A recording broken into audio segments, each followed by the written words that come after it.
असम राज्य में कई क्षेत्रों में शैतान का साम्राज्य है। वहाँ ज़्यादातर लोगों को धोखे से मारकर जंगलों और तालाबों में फेंक दिया जाता है। घरों के नीचे दफन लोगों की आत्माएं अक्सर भटकती रहती हैं और कमज़ोर लोगों से शरीर पर कब्जा कर लेती हैं। कुछ ऐसे ही भयानक अनुभव मेरी मौसी के साथ हुआ।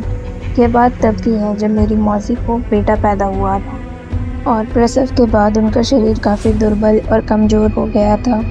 उन दिनों प्रसव घर में किया जाता था। घरेलू इलाजों को औरतों के प्रसव के लिए इस्तेमाल किया जाता था।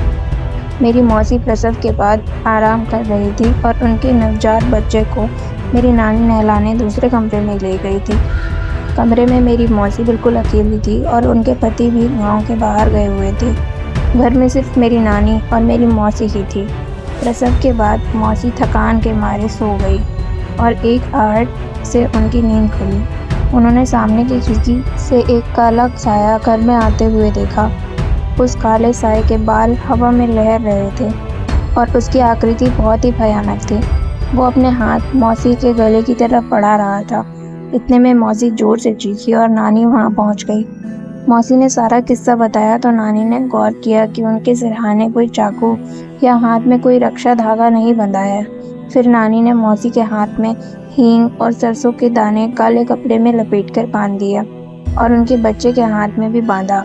मौसी के पूछने पर नानी ने बताया कि अक्सर ऐसे काले साए कमजोर या दुर्बल शरीर में प्रवेश करते हैं और अपनी अधूरी इच्छाओं को पूरा करते हैं।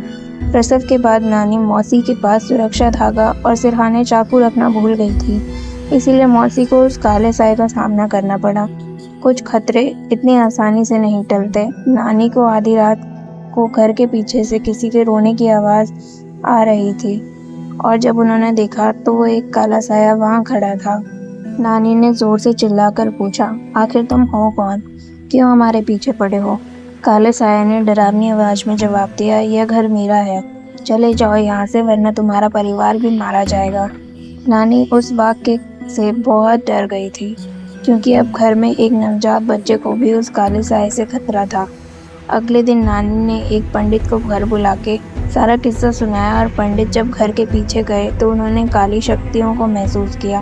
पंडित ने सारा मुआयना करके कहा, इस इलाके में जितने भी घर बने हुए हैं उन सब के नीचे कई लाशें दफन हैं। यह इलाका पहले घना जंगल हुआ करता था और फिर यहाँ धीरे धीरे लोग घर बनवाने लगे। इस घर का भी कोई ऐसे ही राज होगा जो आपको जीने नहीं देगा।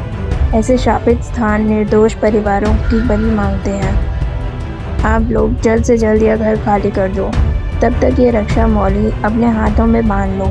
मौसी के पति को वापस आने में 2 दिन बाकी थे। बिना वक्त गंवाए मेरी नानी और मौसी अपना सामान बांधकर दूसरे गांव चले गए और मौसी ने अपने पति को भी खत लिखकर सूचित कर दिया।